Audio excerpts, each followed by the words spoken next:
House Ethics Committee opens inquiry into George Santos.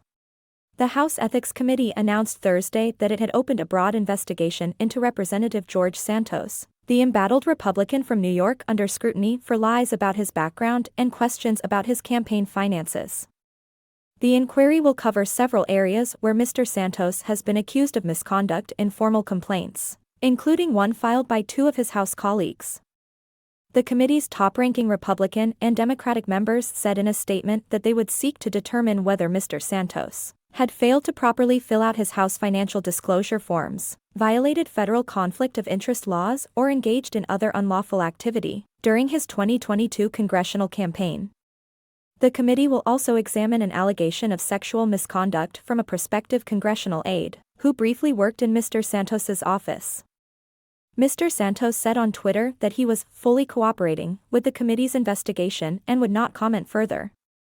The Ethics Committee is not known for aggressively pursuing inquiries.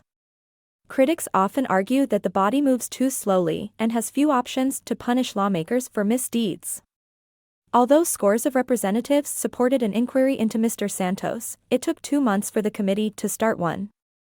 Sitting representatives are also disinclined to penalize their colleagues.